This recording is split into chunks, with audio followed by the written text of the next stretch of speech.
খুব সহজে বড়লোক হব কি করে? একজন মধ্যবিত্তের পক্ষে ১ কোটি টাকার কর্পাস বানানো কি খুব সহজ? খুবই সহজ আমার মনে হয়। Savings is very important. তারপরে তো আসছে investments. Compound interest is the eighth wonder. The one who knows it earns from it and one who doesn't has to pay for it. আমি যদি ১০০০ টাকা এসআইপি করি তাহলে আমার পক্ষে কি কোটিপতি হওয়া সম্ভব? আপনি যখন এসআইপি করছেন একটা অবজেক্টিভ নিয়ে, আমি কেন এসআইপিটা করছি, কিন্তু আপনি যদি এসআইপি করে বলেন কি যে আমি আজকে টাকাটা ঢোকালাম তো আমি ৩ মাস পরে ওই টাকাটা তুলে নিলাম, তাহলে তো অবজেক্টিভটা ফুলফিল হচ্ছে। আমি এসআইপি শুরু করে দিয়েছি মানে আমি কোটিপতি হয়ে যাব কয়েক বছরের মধ্যে, কিন্তু আপনি প্রত্যেক ১ বছর অন্তর অন্তর টাকাটা যদি তোলেন তাহলে করছেন আপনি আলাদা, কিন্তু ভাবছেন ওইটাই। ডাবল ইনকাম নো কিডস, এটা কি এই ব্যাপারটার সাথে কোনোভাবে related? Because if your partner die early, the whole liability is on you. Because you are double income, so your expenses are also different. আর শেয়ার মার্কেটে টাকা রাখলে বলে অনেকে টাকা ডুবে যায়, মানে শেয়ার মার্কেটটাও নামে আমার টাকাটাও নামে, এটা কতটা সত্যি? সত্যি তো বলবো না। আমি নিজের কোনো কোম্পানি শুরু করলে ডে ওয়ান থেকে কি টাকাটা প্রফিট করে না। সারপ্লাস আমরা ডিফাইন করিনি। আমার এক্সপেন্সেস এটা হয়ে গেল, আমার ইএমআই চলে গেল, তারপরে যে টাকাটা বাঁচলো সেটা আমি ধরে নিলাম সারপ্লাস। এটা ভুল কথা। এবার যেহেতু আপনার টাকাটা দরকার হচ্ছে না, তাহলে আপনি ওটার মায়াটাও আপনার চলে যাচ্ছে। যত আপনি টাকার দিকে তাকাবেন তত বেশি আপনার মায়াটা বাড়বে। এফডি না মিউচুয়াল ফান্ড? যার যেমন রিকোয়ারমেন্ট আছে। প্লেন অ্যান্ড সিম্পল, টাকা সেভ করছো, ফিক্সড ডিপোজিট করে রাখো।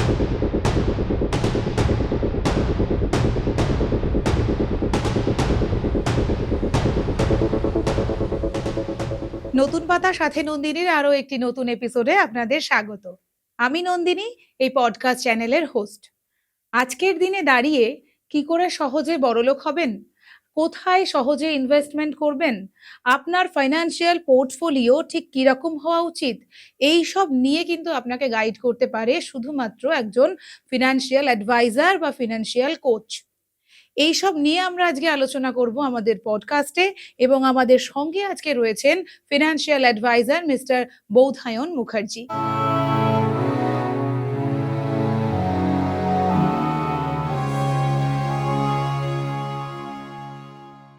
ওয়েলকাম বোধায়ন বাবু টু নতুন পাতা সাথে নন্দিনী।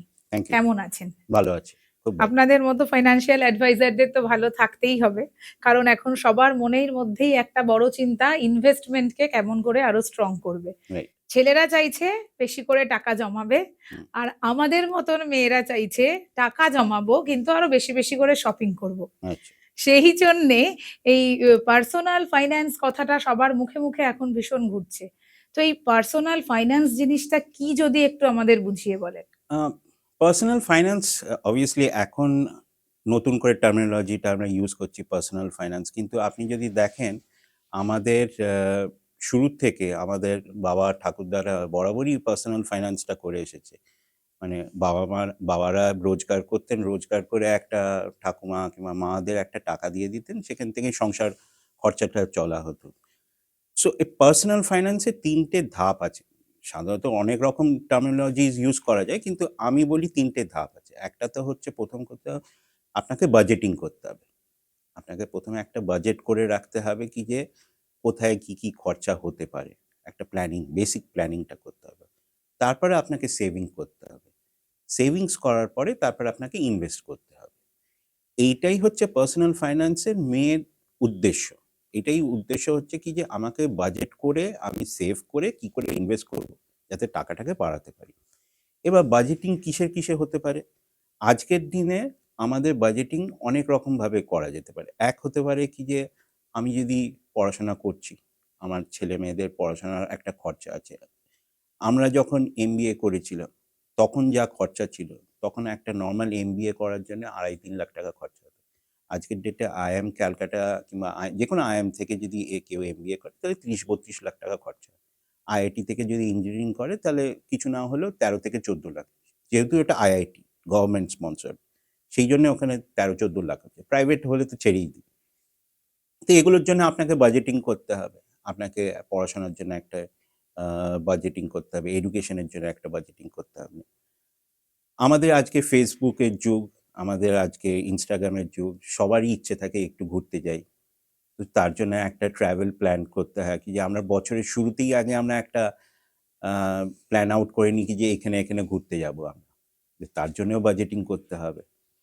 সংসারের খরচা, একটা মেডিকেল এক্সপেন্সেস আছে, তারপরে আপনার খাওয়া-দাওয়ার এক্সপেন্সেস আছে, ইলেকট্রিসিটি বিল আছে।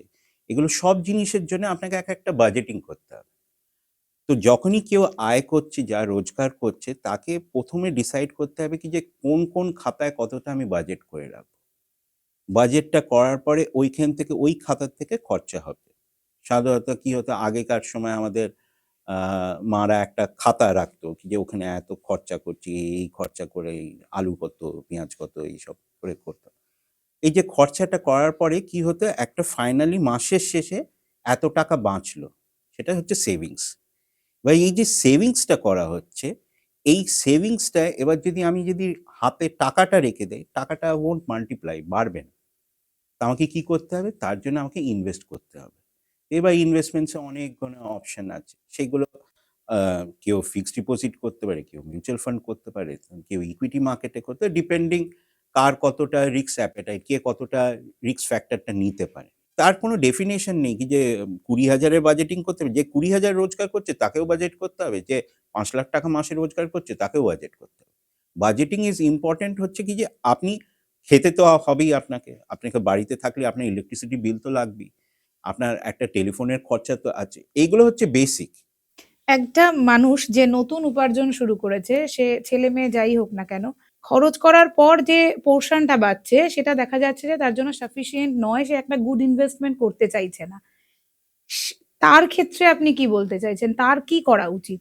মানে কেমন করে তার ইনভেস্টমেন্ট প্ল্যানিংটা করা উচিত?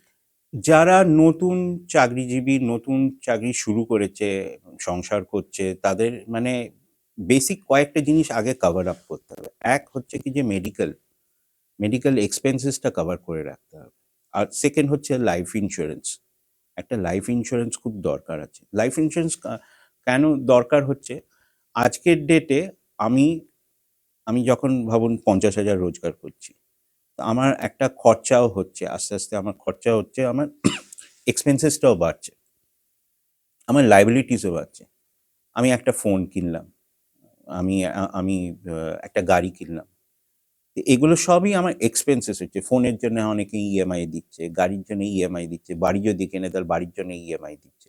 তার মানে কি আমি লায়াবিলিটিটা আস্তে, আস্তে বাড়ছে। কিন্তু আমার রোজগারটা লিমিটেড আছে। এবার কি হচ্ছে এই যে ডিফারেন্সটা এটাকে গ্যাপটাকে আপনাকে কভার আপ করতে হবে। কিভাবে কভার আপ করতে হবে? আজকের ডেটে আপনি যতদিন আছেন, ততদিন বাড়িতে ৫০,০০০ আসছে। আপনি যেইদিন থাকবেন না, এই ৫০,০০০ টা থাকবে না। কিন্তু পুরো লায়াবিলিটিটা পুরো থাকবে। ফ্যামিলির ওপর এসে যাবে। একদম। এইটা কভার করার জন্যে আপনাকে একটা ব্রিজ আছে। এটাকে কভার করার জন্য আপনাকে ইন্সুরেন্স করতে হবে। হুম। লাইফ ইন্সুরেন্স মানে এখন লাইফ ইন্সুরেন্সে অনেক রকম প্রোডাক্ট আছে। এনডোরমেন্ট আছে, মানি ব্যাক প্ল্যান আছে, ইউলিপ আছে। সেইগুলোর দিকে আমি যাচ্ছি না। আমি বলছি বেসিক লাইফ ইন্সুরেন্স। আজকে আমি যখন গাড়িটা রাস্তায় বার করছি, গাড়ির জন্য আমাকে একটা ইন্সুরেন্স করে রাখতে হবে। নাহলে আমি গাড়ি চালাতে পারব না রাস্তায়। ওটা বেসিক ক্রাইটেরিয়া। কিন্তু লাইফ ইন্সুরেন্সের ক্ষেত্রে এই বেসিক ক্রাইটেরিয়াটা আমরা রাখি না। কিন্তু এটা মানুষের মধ্যে ভেতরে ইনকালকেট করে রাখতে হবে কি যে আমাকে লাইফ ইন্সুরেন্সটা করে রাখতে হবে। কারণ আমার লায়াবিলিটিটা বাড়ছে। আমার আর্নিংটা সেই রেঞ্জে বাড়ছে না কি যে আমার লায়াবিলিটিটা কভার করে। সেই গ্যাপটাকে ব্রিজ করার জন্যে আমাকে একটা ইন্সুরেন্স করে রাখতে হবে সো দ্যাট আমার যদি কিছু হয়ে যায় আজকের ডেটে তাহলে আমার ফ্যামিলির উপরে এই লায়াবিলিটিটা আসবে না। এইটা হলো একটা লাইফ ইন্সুরেন্স। মেডিকেল এক্সপেন্সেস আমি সেভ করছি, আমি বাজেট করে আমি সেভিংস করে রাখলাম। সেভিংস করে একটা ইমার্জেন্সি ফান্ড করে রাখলাম। ইমার্জেন্সি ফান্ড তৈরি করার পরে আমি আবার ইনভেস্টমেন্টস গুলো করলাম। কিন্তু ইমার্জেন্সি ফান্ডটা কিসের জন্য করে রাখছি? সেটা মেইন হচ্ছে যেগুলো আনসিন থিংস, যেগুলো আমি জানি কি যে কবে হবে, কি হবে, নাও হতে পারে। কিন্তু তার জন্য আমি প্রভিশন করে রাখলাম। এবার আমি যদি মেডিকেল করে রাখি, মেডিক্লেম করে রাখি, তাহলে মেডিক্লেম যখনই আমি করে থাকছি, তাহলে ওই যে আনসিন জিনিসগুলোর জন্য ওটা আমি কভার আপ করে রাখছি। কি ম্যাক্স হতে পারে? আইদার আমার কিছু হয়ে গেল, না হলে আমি হসপিটালাইজড হলাম। এবার মেডিক্লেমের জন্যে তখন আমাকে এই যে কভারেজটা মেডিক্লেমের করে রাখতে হবে। আজকের ডেটে আম আমি একটা জাস্ট ফিগার বলছি আপনাকে। একটা আ যেকোনো নামী হসপিটালে মানে ভালো নামী হসপিটালে সেখানে আপনাকে যদি একটা প্রাইভেট বেড রাখতে হতো, সেটা আপনার 2013-14-তে আপনাকে 2000-এ হয়ে যেত প্রাইভেট বেড। সেটাই আজকের ডেটে ওই প্রাইভেট বেড কিছু না হলেও 22,000 থেকে 23,000 টাকা। এটা একটা প্রাইভেট বেড আছে যেটা আপনার জন্য ইন্ডিভিজুয়াল আছে।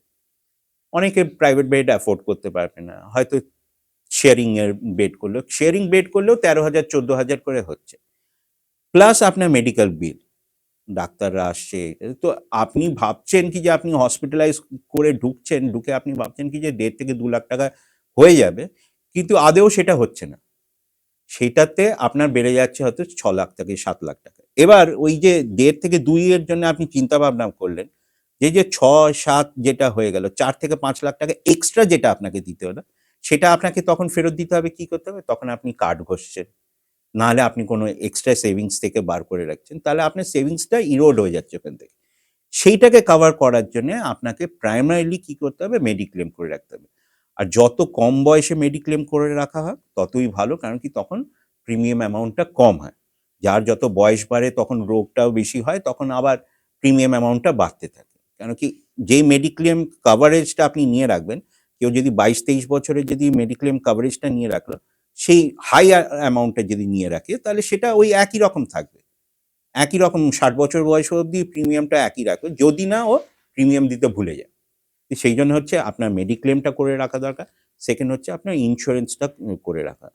থার্ড জিনিস যেটা বললাম, আপনার আগের কথাতেই আমি আসছি, সেটা হচ্ছে কি যে আপনার একটা কন্টিনজেন্সি ফান্ড করে রাখতে হবে। আচ্ছা। একটা কন্টিনজেন্সি ফান্ডটা খুব ইম্পর্টেন্ট হচ্ছে, at any given point in time আমার যদি দরকার হয় ওই টাকা থেকে আমি বার করবো। সেভিংস থেকে বার করবো না, ইনভেস্টমেন্টস থেকে বার করবো না। কন্টিনজেন্সি ফান্ড যদি শেষ হয়ে যায় তাহলে আমি সেভিংস থেকে বার করবো। এই কন্টিনজেন্সি ফান্ডটা মিনিমাম কত টাকা দিয়ে করতে হবে? দেখুন, সাধারণত আপনার আপনার যা আয়, মাসিক আয়, সেটাতে আপনি নরমালি ওটাকে 10 টাইমস করে রাখুন। কেউ আচ্ছা। যদি 50,000 রোজগার করছে, তাহলে কন্টিনজেন্সি ফান্ড মিনিমাম 5 লাখ টাকার একটা করে রাখা দরকার। এটা বেসিক থাম রুল।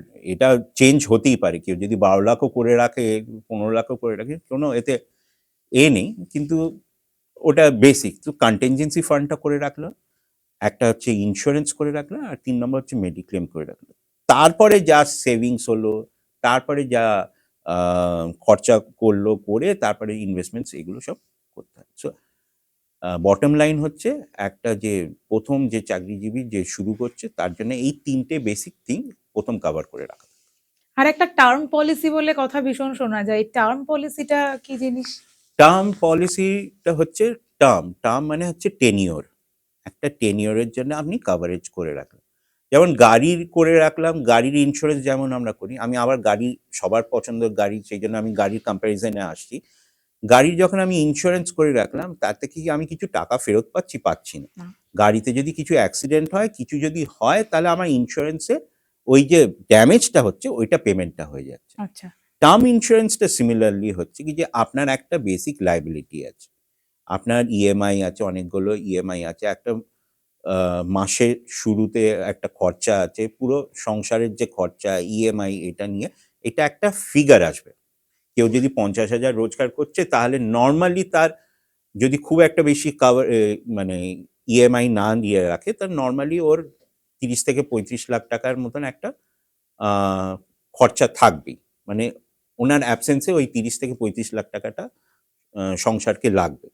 তো তার জন্য একটা টার্ম কভারেজ করে রাখতে, টার্মটা কভারেজটা কি করে রাখছি, সেটা হচ্ছে কেউ যদি 30 বছর বয়স, সে করে রাখলো 60 বছর কিংবা 70 বছর অবধি কভারেজটা করে রাখলো। At any given point in time আমার যদি কিছু হয়ে যায়, তাহলে আমার নমিনি ফেরত পাবে টাকাটা। তার আচ্ছা। জন্য আমাকে প্রত্যেক বছর একটা প্রিমিয়াম দিতে হচ্ছে। কিন্তু এটা ইনভেস্টমেন্টস না, এটার থেকে আপনি কোনো রিটার্ন পাবেন না। যদিও আজকাল অনেক টার্ম পলিসি আছে যেখানে বলা হয় কি যে return of the premium. Return of the premium মানে হচ্ছে আপনি 30 থেকে 60 বছর অবধি কভারেজ করে রাখলেন, মানে 30 বছর আপনি প্রিমিয়ামটা দিলেন। যা আপনি প্রিমিয়াম দিলেন এই 30 বছর, আপনার যদি কিছু না হয়ে যেয়ে থাকে, তাহলে আপনি টাকাটা পুরো ফেরত পেয়ে যাচ্ছেন। কিন্তু সেখানে প্রিমিয়াম অ্যামাউন্টটা অনেকটা বেশি হয়ে থাকে। কেন কি, যে যারা ব্যবসা করছে ইন্স্যুরেন্স কোম্পানি, তাদেরও তো কিছু লাভ দরকার। তা আপনি যখন টাকাটা ফেরতই নিয়ে নেবেন, তখন প্রিমিয়াম অ্যামাউন্টটা অনেকটা বেশি হয়ে থাকে। না, সাধারণত নরমাল টার্ম পলিসি হচ্ছে কি যে আপনি আপনার এক্সপেন্সেসটা কভার করে রাখেন। আমি তো এখানে বলবো কি যে কেউ যদি হোম লোন নেয়, হোম লোন নিয়ে রাখে, তো নর্মালি হোম লোনের সঙ্গে আপনি ভাবুন কেউ যদি 50 লাখ টাকার লোন নিয়ে রাখে, তো 50 লাখ টাকাটা কভার করে রাখার জন্য একটা মিনিমাম টার্ম পলিসি 50 লাখ টাকা নিয়ে রাখা দরকার, সো দ্যাট যদি যে যে পে করছে ইএমআইটা তার অ্যাবসেন্সে ফ্যামিলি কোনো লাইবিলিটি হবে না, লোন অ্যামাউন্টটা পে হয়ে যাবে ওখান থেকে। কতটা ইনভেস্টমেন্ট, কতটা ইন্স্যুরেন্স করা দরকার, নাকি ইনভেস্টমেন্ট যতটা ইম্পর্টেন্স ইন্স্যুরেন্সটাও ততটাই ইম্পর্টেন্ট? আগে যখনই কেউ আয় করা শুরু করছে, রোজগার করছে, তখন আগে ইন্স্যুরেন্সটা আগে করে রাখা দরকার। আগে ইনশিওর করে রাখুন নিজেকে, তারপরে ইনভেস্ট করুন। ইনভেস্ট করতে হবে। আগে যদি আপনি ইএমআইটাই না কভার করে রাখলেন, আপনার যা ফ্যামিলির লাইবিলিটি আছে সেগুলোই যদি না কভার করে রাখলেন, আমার বয়স এখন 40, আমার ছেলে এখন ক্লাস 9-এ পড়ছে, 10-এ পড়ছে, ঠিক আছে? তার পড়াশোনার ভবিষ্যৎ নিয়ে আমি চিন্তা ভাবনা করছি। আমি যেটা আপনাকে বললাম, একটা আইআইটি কিংবা আইএম থেকে যদি পড়তে হয় তাহলে এইরকম খরচা হচ্ছে। আমি যদি না থাকি তাহলে ওর পড়াশোনাটা কে দেখবে? ঠিক? তো সেইটার জন্য তো আপনাকে একটা কভারেজ করে রাখতে হবে। আপনি একটা বাড়ি কিনে নিলেন, বাড়ির জন্য একটা ইএমআই দিচ্ছেন। আপনি বেঁচে থাকতে, থাকতে হয়তো আপনি 15 লাখ 20 লাখ টাকা পে করলেন। কিন্তু তারপরে তো আর আপনি পে করতে পারছেন না। তার লায়াবিলিটিটাও তো আপনার ফ্যামিলির ওপর। তো আপনাকে ক্যালকুলেট করতে হবে আপনার লায়াবিলিটিটা কত। আপনার ইএমআই লায়াবিলিটি আছে, কারের লায়াবিলিটি আছে, তারপরে বাচ্চাদের পড়াশোনার লায়াবিলিটি আছে। আপনি চলে যাবেন, আপনার ফ্যামিলির জন্য রিটায়ারমেন্ট প্ল্যানিং তো আর তখন থাকছে না। আপনি তো থাকছেন না, তাহলে আপনার রিটায়ারমেন্ট প্ল্যানিংও হচ্ছে না। না। কিন্তু আপনার আপনার ফ্যামিলি মেম্বার্স থেকে তো ওইটা চালাতে হবে। সেই জন্য তো একটা মান্থলি এক্সপেন্সেস আছে। নরমালি কি দেখা যায় কি যে আপনাকে একটা ইনফ্লেশন যেটা অ্যাড করতে হবে, 4 থেকে 5% এর মতন একটা ইনফ্লেশন। আজকে যেটা আমার মাসের খরচা হচ্ছে ভাবুন 30,000, সেটা পরের বছর কিন্তু 30,000 হবে না। তার সঙ্গে আপনাকে 4% অ্যাড করতে হবে। তো সেই হিসেবে আপনাকে একেকটা কভারেজ করবেন। যত কম বয়সে কেউ টার্ম ইন্সুরেন্স নিয়ে রাখবে, প্রিমিয়াম পেইং লায়াবিলিটিটা কম থাকে। প্রিমিয়াম অ্যামাউন্টটা কমে। কেউ যদি 50 বছরে 55 বছরে যদি একটা কভারেজ নিয়ে রাখে, সেটা অনেকটা বেশি হাই অ্যামাউন্ট হবে। কেন কি ততদিনে ওই মানুষটার মধ্যে শরীর খারাপ সব রকমের, সুগার এসে গেছে, প্রেশার এসে গেছে। তো সেই জন্যে ইন্স্যুরেন্স কোম্পানির জন্য লায়াবিলিটিটা অনেক বেশি হাই। এই এই যে ইনশিওর পার্সনটা সে যখন তখন কিছু একটা হয়ে যেতে পারে। তো ইন্স্যুরেন্স কোম্পানির লায়াবিলিটি অনেক বেশি হয়। কিন্তু যে 25 বছর 30 বছরে আছে তার লায়াবিলিটিটা কম আছে। সে হয়তো ম্যাক্সিমাম স্মোকার হলো। তাছাড়া তো তার জন্যও একটাখানি অ্যাডিশনাল প্রিমিয়াম দিতে হচ্ছে। সেই অ্যাড করে হচ্ছে। কিন্তু একটা মানুষের টার্ম ইন্স্যুরেন্সটা খুবই ইম্পোর্টেন্ট টু কভার আপ আমার যত লায়াবিলিটি আছে। তাহলে বাবা মারা যে আমাদের বলতো, বা এখনো অনেকে বলে যে প্রথম রোজগার হচ্ছে তার মানে তুমি একটা এলআইসি করে নাও, তোমার হ্যাঁ। এলআইসি করলে পারেই একদম জীবন সুরক্ষিত। হুম, হুম। এই এলআইসি করলে সত্যি কি জীবন সুরক্ষিত হয়? কতটা দরকার এলআইসি? না, ব্যাপারটা হচ্ছে আপনি কিভাবে দেখছেন ওটাকে। আ হয়তো আ মানসিকভাবে পুরোটা কভার আপ হচ্ছে না। একজন ফ্যামিলিতে কেউ যদি চলে যায়, সেটা তো আর টাকা দিয়ে তো ওটাকে মানে কমপ্লিট করা যায় না। বাট হ্যাঁ, যদি টাকার পোরশনটা আমি যদি কভার করে রাখি, তাহলে যে মানসিক অশান্তি যে ফ্যামিলিটা নিয়ে চলবে, কি যে তুমি তো চলে গেলে, তারপরে কি হলো? আমার যে এক্সপেন্সেস গুলো ওগুলো তো আর কেউ না, আমাকেই দেখতে হচ্ছে। সেটা না। আপনি যদি আমার মনে হয় আপনি যদি নিজের ফ্যামিলিকে ভালোবাসেন তাহলে আপনাকে বেসিক একটা, আমি তো বলব কি যে যখনই কেউ চাকরি শুরু করছে ১ম এই হচ্ছে ওকে একটা ইন্স্যুরেন্স করে রাখা। এবার ইন্স্যুরেন্সে অনেক জায়গায় মানুষ ভুলভাবে ওটাকে রিড করে ইন্স্যুরেন্স, আমি বলব সেটা হচ্ছে কি যে ইন্স্যুরেন্সকে ইনভেস্টমেন্টের হিসেবে দেখায়। ইনভেস্টমেন্টসটা আলাদা। ইন্স্যুরেন্স থেকে আপনি ইনভেস্টমেন্ট আপনি পাবেন না। কারণ কি বেস্ট কেস সিনারিওতে ইন্স্যুরেন্স থেকে আপনি যদি মানি ব্যাক, এন্ডowment পলিসিস গুলোতে যাই, যেগুলো আমাদের শুরুতে আমাদের বাবা-মারা বলত কি যে একটা মানি ব্যাক করে নে, একটা এন্ডowment করে নে। মানি ব্যাকে কি হবে? আ একটা গ্যাপে তুমি আপনি টাকা ফেরত পাচ্ছেন, কিংবা এন্ডowment হলে ১০ বছর পরে একটা থোক টাকা পেয়ে গেলেন। হিসেব করে দেখা গেছে ওইখানে আপনি বেস্ট কেস সিনারিওতে ৫ থেকে ৬% এর রেঞ্জে রিটার্ন পাচ্ছেন। কিন্তু ওটা ইনভেস্টমেন্টস হচ্ছে না। কিন্তু আপনাকে এলআইসি করাটা হচ্ছে, এলআইসি যেটা আপনি কথাটা বললেন কি যে কতটা সুরক্ষিত আমার জীবনটা হচ্ছে কি যে ওটাকে বেসিক্যালি আপনার ইনশিওর করছে লাইফটাকে, আপনার লাইফটাকে সুরক্ষিত করছে কি যে যখনই যদি কিছু খরচা হয় আপনার অ্যাবসেন্সে ওই টাকা থেকে যাবে। তাছাড়া আপনি যা সেভিংস আছে, সেভিংস আপনি যা করে গেছেন সেটার উপর হাত। যেটা আরেকটু ইম্পর্টেন্ট হচ্ছে কি যে আমরা যখনই ইনভেস্টমেন্টস করি, আমরা ইনভেস্টমেন্টস করে যাচ্ছি, আমি ভাবছি রিটায়ারমেন্টের জন্য আমি ইনভেস্টমেন্টস করে যাচ্ছি, কিন্তু আমার যদি কিছু হয়ে যায়, ওই যে রিটায়ারমেন্ট কর্পাসটা আমি তৈরি করছি, আমি নেই, আমার রিটায়ারমেন্টও নেই, কিন্তু ওই যে কর্পাসটা তৈরি করছি ওখান থেকেই তো টাকাটা ইউটিলাইজ হবে। তাহলে যে এতদিন যে টাকাটা সেভ করলাম, টাকাটা ইউটিলাইজ বেসিক অন্য কারণে হচ্ছে। আমি প্ল্যান করেছিলাম রিটায়ারমেন্টের জন্য, কিন্তু অন্য কারণে ইউজ হচ্ছে, বেসিক এক্সপেন্সেস গুলো চালানো কিন্তু সবার যে 10 কোটি টাকা থাকবে বা 15 কোটি টাকা থাকবে এমন তো নয়। নয়। 20-25-এর মধ্যেও থাকতে পারে কিংবা তার কম থাকতে পারে, যদিও থাকে না এখনকার হুম। দিনে, আমি তাও বলছি। কিন্তু তার করপাসটা কতটা হওয়া উচিত?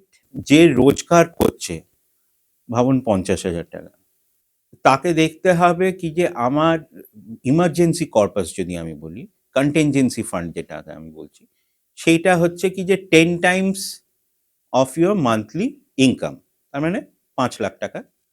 আমি যেটা মনে করি হচ্ছে কি যে আপনার যেটা বছরের রোজগার, সেইটা 20 টাইমস আপনাকে রাখতে হবে। তো এবার অবভিয়াসলি সেটাই আপনার অ্যান্সার দিচ্ছে কি যে কেউ কেউ নিশ্চয়ই হয়তো 50 লাখ টাকা কর্পাস তৈরি করতে পারলো না, কিন্তু যে করতে পারবে না 50 লাখ টাকা, তার রোজগারটাও কম আছে, তার রিকোয়ারমেন্টটাও কম আছে। তো সে যদি এখন 30-35 লাখ টাকায় যদি খুশি থাকে তাহলে সেই রেঞ্জে ওটা হচ্ছে। কেউ যদি 10,000 টাকা মাসে রোজগার করছে তাহলে 10,000 টাকার সেটাকে ওকে 20 টাইমস করে রাখতে হবে, করে রেখে ওকে দেখতে হবে 10,000 মানে 1,20,000 হচ্ছে বছরের রোজগার, 1,20,000 তার 20 টাইমস ওকে একটা কর্পাস তৈরি করে রাখতে হবে মিনিমাম। নর্মালি কেন, এর একটা সাইন্টিফিক কারণ হচ্ছে কি যে আমি 60 বছরে রিটায়ার করলাম, আমার তো আজকে 10,000 রোজগার, আমার 25 বছরে আমার 10,000 রোজগার এখন, কিন্তু যখন আমি 60 বছর হবে তখন তো আমি আর 10,000 রোজগার করছি না, তার চেয়ে বেশি রোজগার করছি। তো সেই জন্য আমার তখন সেভিংসটাও বাড়তে থাকবে। আমাকে প্রত্যেকবার আমাকে যা আমি সেভ করছি আইডিয়ালি সেটা বলা হয় কি যে 10% প্রত্যেক বছর ইনক্রিজ করা উচিত। আমি যদি 5,000 টাকা এখন সেভ করছি মাসে, তাহলে সেটাকে আমাকে 10% বাড়িয়ে রাখতে হবে পরের পরের বছর। তো এইভাবেই আমি টাকাটা বাড়াচ্ছি। তো এইটা হচ্ছে কর্পাস। এটাই হচ্ছে কর্পাসটা আমাকে বিল্ড আপ করে আমাকে ওই রেঞ্জেতে।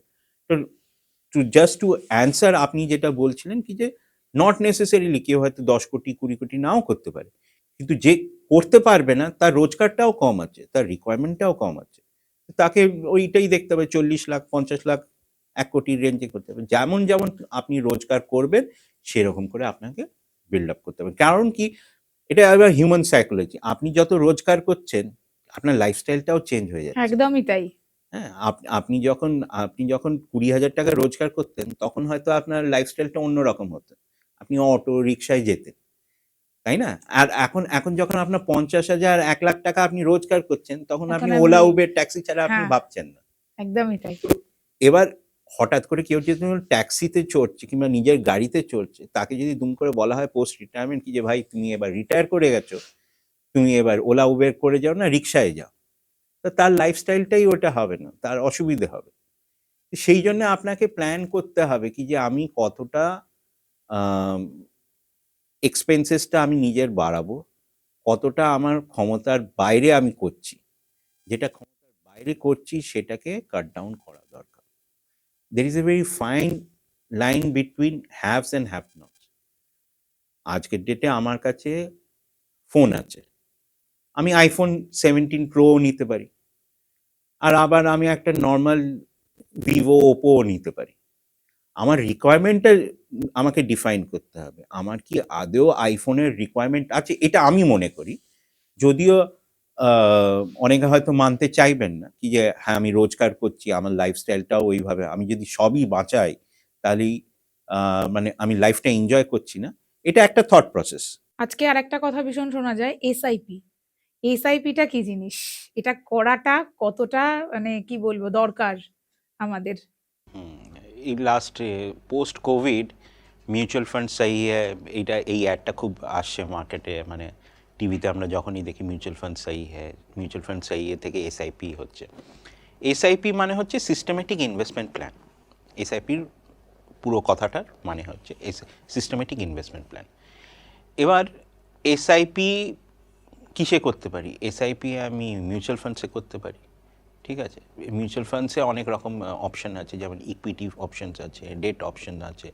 কেউ যদি গোল্ডে ইনভেস্ট করতে চায় সেখানেও এসআইপি করতে চায়, কেউ যদি সিলভারে ইনভেস্ট করতে চায় সেখানেও এসআইপি করতে পারে। সিস্টেমেটিক ইনভেস্টমেন্ট প্ল্যান মানে প্রসেসটা হচ্ছে আমি সিস্টেমেটিকলি করবো, যেমন কথাটা বলে সিস্টেমেটিক ইনভেস্টমেন্ট প্ল্যান।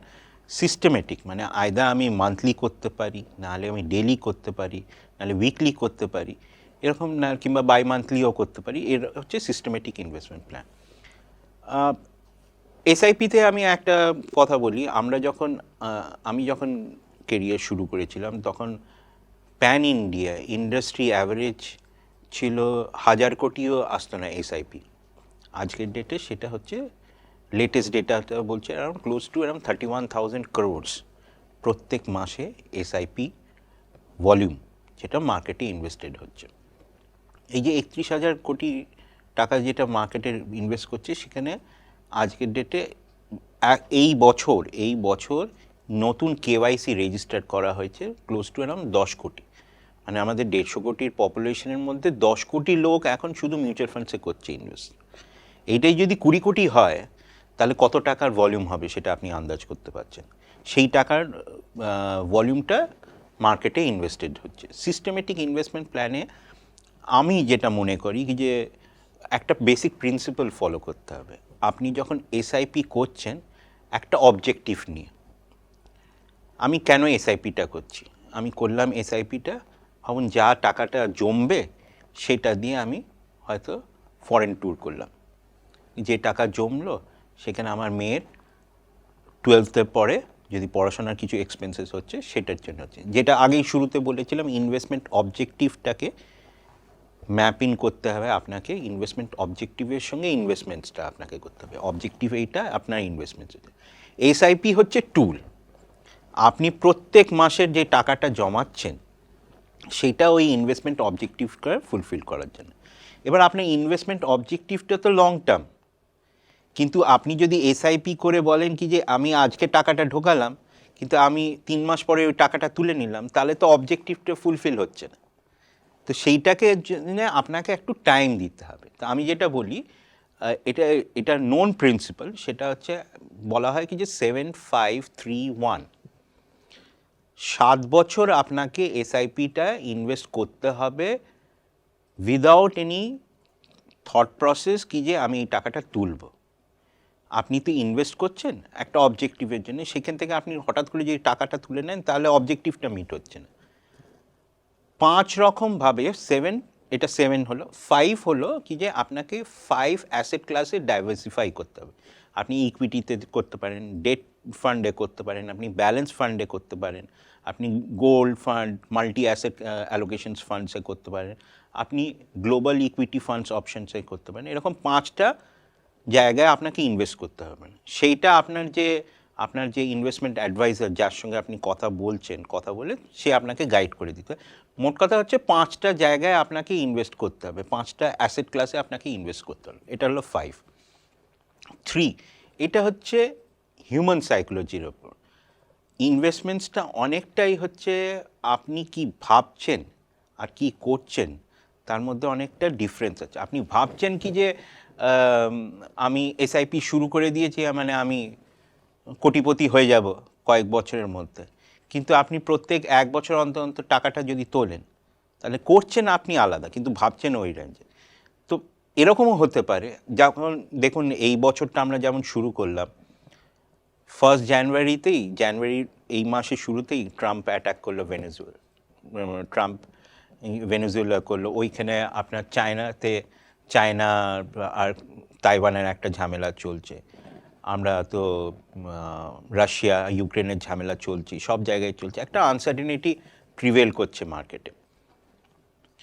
এরকম হতেই পারে আপনি জানুয়ারির 1 তারিখে ইনভেস্ট করলেন, দুম করে মার্কেটটা পড়ে গেল, 5-6 তারিখে, তার মানে আপনি 5,000 টাকা যেটা ইনভেস্ট করলেন সেটা হঠাৎ করে দেখলেন 4,300 হয়ে গেল।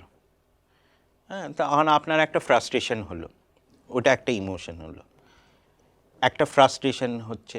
তারপর ফ্রাস্ট্রেশনের সঙ্গে সঙ্গে কী হবে কি, যে কন্টিনিউয়াসলি মার্কেটটা পড়ছে, আর কন্টিনিউয়াসলি আপনি মাসে মাসে এসআইপি 5,000 করে যাচ্ছেন, আপনার ইরিটেশন হচ্ছে। ইরিটেশনটা হওয়ার পরেই আপনি দেখলেন কি যে বাবা 3 মাস হয়ে গেল, 6 মাস হয়ে গেল, আমার তো মার্কেটে যা ইনভেস্ট করছি সবই নেগেটিভ হচ্ছে। তখন আপনি প্যানিক করলেন, তার মানে আপনি কী হলো, ফ্রাস্ট্রেশন হলো, ফ্রাস্ট্রেশনের পরে আপনার ইরিটেশন হলো, ইরিটেশনের পরেই আপনার প্যানিকটা হয়ে গেল, প্যানিক হয়ে গেল, তখন আপনি টাকাটা বার করে নিলেন। তো এই যে 3টে ইমোশন যদি আমি কন্ট্রোল করতে পারি, তাহলে এসআইপিটা আমার সাকসেসফুল হবে, এসআইপির যে অবজেক্টিভটা হবে এটা সাকসেসফুল। লাস্ট যেটা 7-5-3-1টা যেটা হচ্ছে, সেটা হচ্ছে প্রত্যেক বছর আপনি যা এসআইপি করছেন সেটাকে you have to increase by 10%। আমি এই বছর শুরু করলাম 5,000, আমি পরের বছর আমার রোজগারটাও তো বাড়বে। হ্যাঁ, তো সেখানে রোজগার যখন বাড়ছে তখন আমাকে 10% ইনক্রিজ করে দেবে, 5,500 করে দিতে হবে। সবথেকে ভালো হয় যদি 6,000 করি, কিন্তু ডিপেন্ড করা যায় কি যে 5,500 করলাম, পরের বছর আবার ওটার 5,500-র ওপর 10%।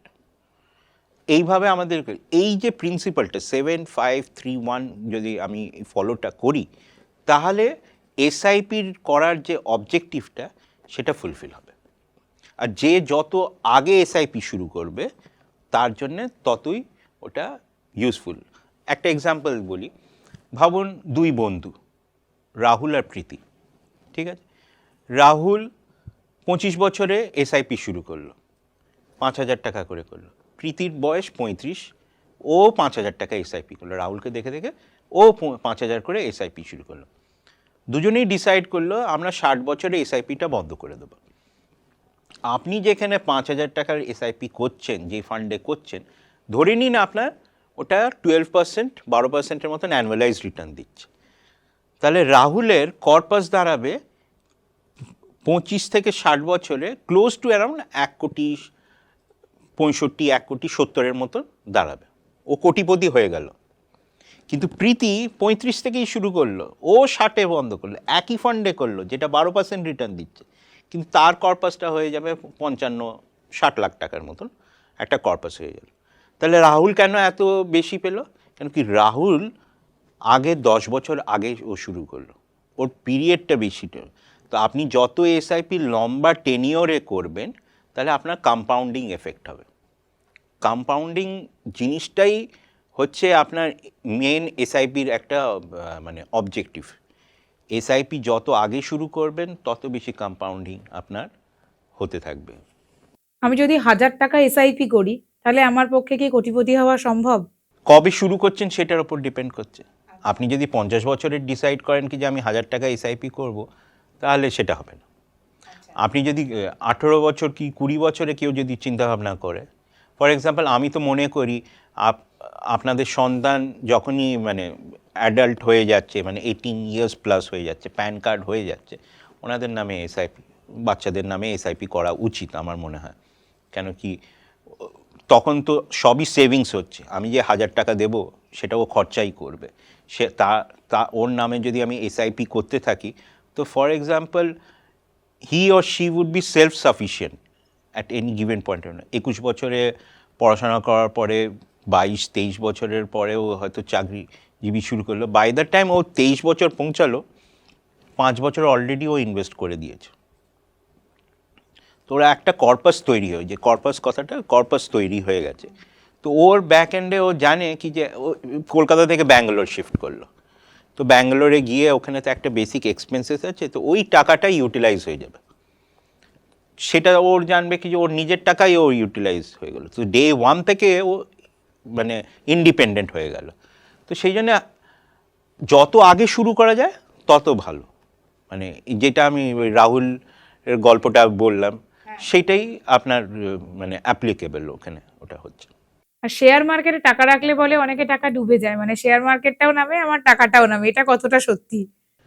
সত্যি তো বলবো না আমি, কিন্তু টাইম ফ্রেমটা খুব ইম্পর্ট্যান্ট। টাইম ফ্রেমটা ইম্পর্ট্যান্ট এই কারণে, আমি ভাবুন এই বছর শুরু করলাম, যেমন আপনাকে আমি বললাম বছরের শুরুতে আমি শুরু করলাম, তারপরে এইসব ঝামেলা হয়ে গেল, মার্কেট পড়তে শুরু করে দিল। তাহলে আমার থট প্রসেস এটাই হবে কি যে আমি শেয়ার মার্কেটে ইনভেস্ট করলাম, ডে ওয়ান থেকে পড়তে শুরু করে গেল। কিন্তু যত বেশি টেনিওর, মানে যত লম্বা আমি ইনভেস্ট করে থাকবো, দ্য প্রবাবিলিটি কি যে আই লুজিং মানি কমে যায়। কারণ একটা রিজন আছে, শেয়ার মার্কেটে কি হচ্ছে, মানে ইকুইটি মার্কেট। ইকুইটির কথাটা আসছে কোথার থেকে, সেটা হচ্ছে কি যে আমি একটা কোনো কোম্পানিতে ইনভেস্ট করলাম, আমি ইকুইটি শেয়ার্স হোল্ড করলাম। আমি যদি কোনো কোম্পানিতে ইনভেস্ট করি, আমি কোনো নিজের কোনো কোম্পানি শুরু করলে ডে ওয়ান থেকে কি টাকাটা প্রফিট করে না। তা আমাকে একটা সময় দিতে হবে। ওই যে বললাম 7 বছর আপনাকে সময় দিতে হবে। এসআইপির ক্ষেত্রে আমার হলো সেরকমই, আপনি যখনই শেয়ার মার্কেটে ইনভেস্ট করছেন আপনাকে একটু সময় দিতে হবে। আপনি যদি আজকে যে টাকাটা আপনার বাঁচলো, ইনভেস্টমেন্ট সারপ্লাসটা খুব ইম্পর্টেন্ট কথা। সারপ্লাস আমরা ডিফাইন করিনি, আমার এক্সপেন্সেস এটা হয়ে গেল, আমার ইএমআই চলে গেল, তারপরে যে টাকাটা বাঁচলো সেটা আমি ধরে নিলাম সারপ্লাস। এটা ভুল কথা, এটা ভুল ধারণা। সারপ্লাস ওইটা হচ্ছে না। আপনাকে একটা কন্টিনজেন্সি ফান্ডও রাখতে হচ্ছে, সেটাও রাখলেন, তারপরে আপনি ভাবছেন আমার সারপ্লাস হয়ে গেল। কিন্তু সারপ্লাস ওইটা নেই। সারপ্লাস, ইনভেস্টমেন্ট সারপ্লাস আমরা বলি ওই টাকাটায় যেটা নেক্সট 10 বছর আপনাকে হাত দিতে হবে।